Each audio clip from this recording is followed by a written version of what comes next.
tulong natin ay nasa pangalan ng Panginoon. Siya ang lumikha ng langit at lupa.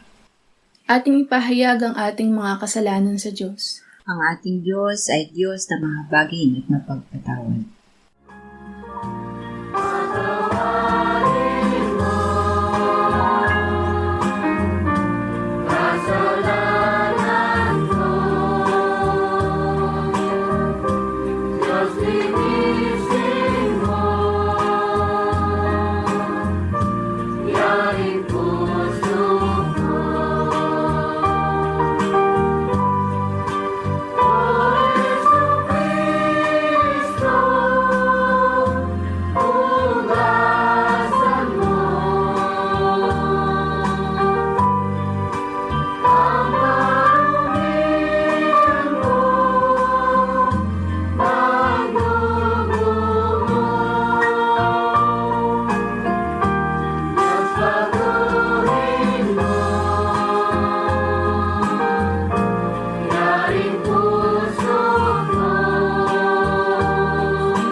Mapalad ang tao na pinatawad na yaong kasalanan at nalimot na rin ang kanyang nagawang mga pagsalangsang. Mapalad ang taong sa harap ng Panginoon ay di na pinararatangan ng kasalanan, dahilan sa siya ay hindi nanlilinlang. Noong hindi ko pa naipahayag yaring kasalanan, sa buong maghapon ako'y nananangis sa matinding lumbay.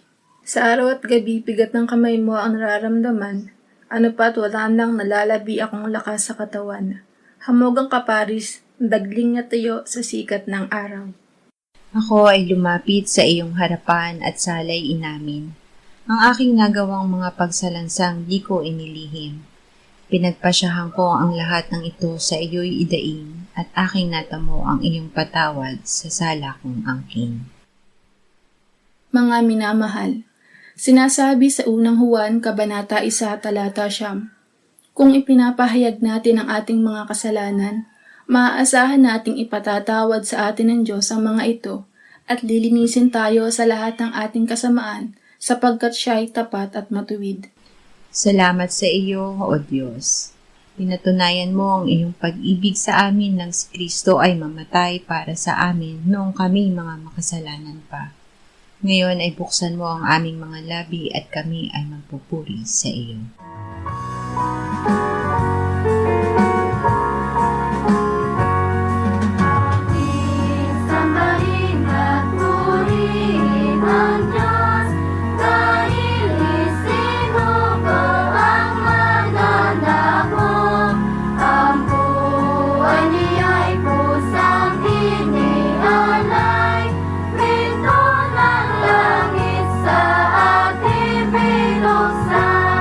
Favorito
Levitiko 19:17-19. Huwag mong kapopootan ang iyong kapatid sa iyong puso. Tunay na sasawayin mo ang iyong kapwa upang hindi ka magpasa ng kasalanan dahil sa kanya. Huwag kang maghihiganti o magtatanim ng galit laban sa mga anak ng iyong bayan, kundi ibigin mo ang iyong kapwa na gaya ng sa iyong sarili. Ako ang Panginoon. Tutuparin ninyo ang aking mga tuntunin. Ang utos na ibigin ang kapwa. Ang utos na ito sa matandang tipan ay binanggit din ng Panginoong Hesus sa kanyang turo. Ibigin mo ang Panginoon mong Diyos ng buong puso mo at ng buong kaluluwa mo at ng buong pag-iisip mo. Ito ang dakila at unang utos. At ang pangalawa ay katulad dito. Ibigin mo ang iyong kapwa na gaya ng iyong sarili. Sa dalawang utos na ito nakasalig ang buong kautusan at ang mga propeta. Gayunman, sinabi ni Jesus sa kanyang mga alagad, "Isang bagong utos ang sa inyo'y ibinibigay ko, na kayo'y magmahalan sa isa't isa. Kung paanong minahal ko kayo, magmahalan din kayo sa isa't isa. Ito ay bagong utos dahil ang pamantayan ng pag-ibig natin sa isa't isa ay gaya ng pag-ibig ni Kristo, isang pag-ibig na handang mag-alay ng sariling buhay." Awit 15, 1-3. O Panginoon, sinong sa iyong tolda ay manunuluyan? Sinong sa iyong banal na burol ay maninirahan? Siyang lumalakad na matuwid at gumagawa ng katuwiran, at mula sa kanyang puso ay nagsasalita ng katotohanan. Siyang hindi naninirang puri ng kanyang dila, ni sa kanyang kaibigan ay gumagawa ng masama, ni umaalipustaman sa kanyang kapwa. Pag-ibig ang katuparan ng kautusan. Ang pag-ibig ay hindi gumagawa ng masama sa kapwa. Ito ay paggawa ng mabuti. Dahil dito, ang pag-ibig ang itinuturing na katuparan ng kautusan ng Diyos. Ang tunay na pakikipag-ugnayan sa Diyos ay hindi nakabatay sa paggawa ng ritual ng relihiyon, kundi pag-ibig sa Diyos at sa ating kapwa. Upang manatili sa piling ng Diyos, dapat tayong mamuhay sa katuwiran na pinatutunayan ng pagsasalita ng katotohanan at paggawa ng mabuti sa ating kapwa. Unang Juan 3:21-24. Mga minamahal, kung tayo'y hindi hinahatulan ng ating puso, tayo ay may kapanatagan sa harapan ng Diyos, at anumang ating hingin ay tinatanggap natin mula sa Kanya, sapagkat tinutupad natin ang Kanyang mga utos at ginagawa natin ang mga bagay na kalugod-lugod sa Kanyang harapan. At ito ang Kanyang utos, na manampalataya tayo sa pangalan ng Kanyang anak na si Jesucristo, at tayo'y mag-ibigan sa isa't isa ayon sa ibinigay niyang utos sa atin. At ang tumutupad ng Kanyang mga utos ay nananatili sa Kanya, at siya sa Kanya. At dito'y nakikilala natin na siya'y nananatili sa atin sa pamamagitan ng Espiritu na Kanyang ibinigay sa atin. Ang pananahan ng Diyos sa atin. Kung tayo ay nagmamahalan, ang Diyos ay nananahan sa atin, at ang Kanyang pag-ibig ay nagiging ganap sa ating buhay. Mayroon tayong lakas ng loob na lumapit at humingi sa Diyos ng may katiyakan. Ang tunay na pananampalataya ay pamumuhay sa pag-iibigan. Ang pananampalataya at pag-ibig ay hindi mapaghihiwalay. Sa paraang ito natin mararanasan na nananatili sa atin ang Diyos.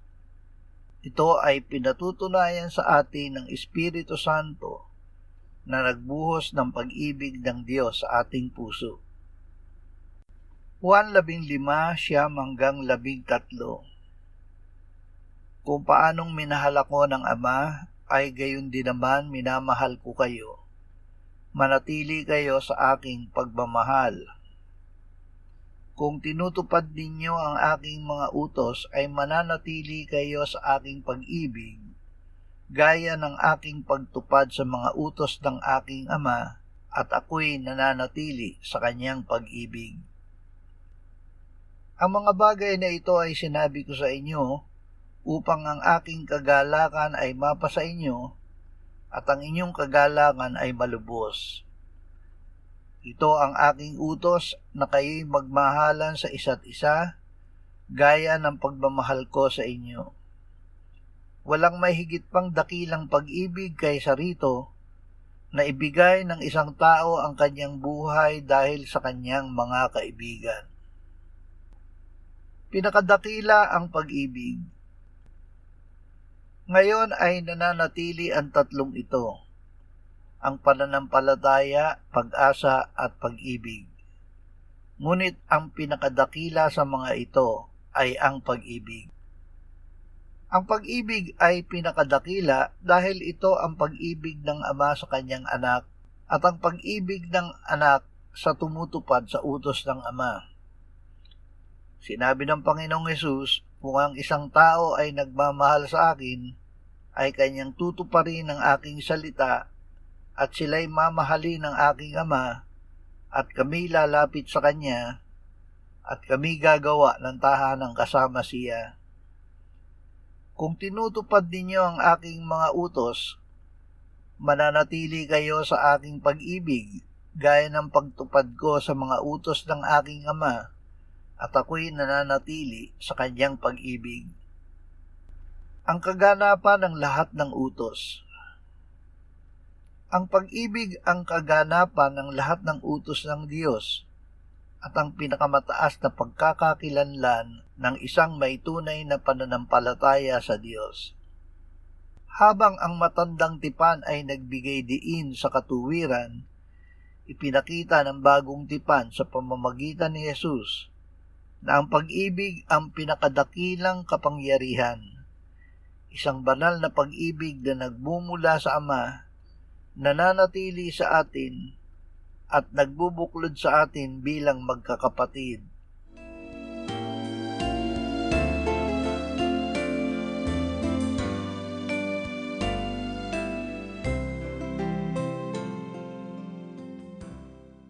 Manalangin tayo. Panginoong Hesus, sinabi mo, malibang kainin ninyo ang laman ng anak ng tao at inumin ang kanyang dugo, kayo ay walang buhay sa inyo. Ang sino mang kumakain ng aking laman at umiinom ng aking dugo ay may buhay na walang hanggan, at akin siyang muling bubuhayin sa huling araw. Sapagkat ang aking laman ay tunay na pagkain, at ang aking dugo ay tunay na inumin. Siya na kumakain ng aking laman at umiinom ng aking dugo ay nananahan sa akin at ako sa kanya. Kung paanong buhay ang Ama na nagsugo sa akin at ako ay nabubuhay sa pamamagitan ng Ama, gayon din siya na kumakain sa akin.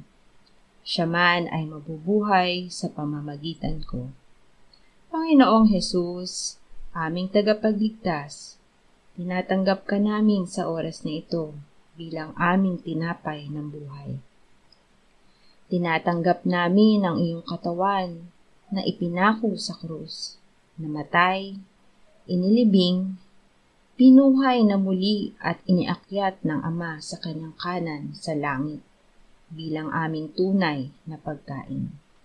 Tinatanggap namin ang iyong dugo na nabuhos sa ikapagpapatawad ng aming kasalanan bilang aming tunay na inumin.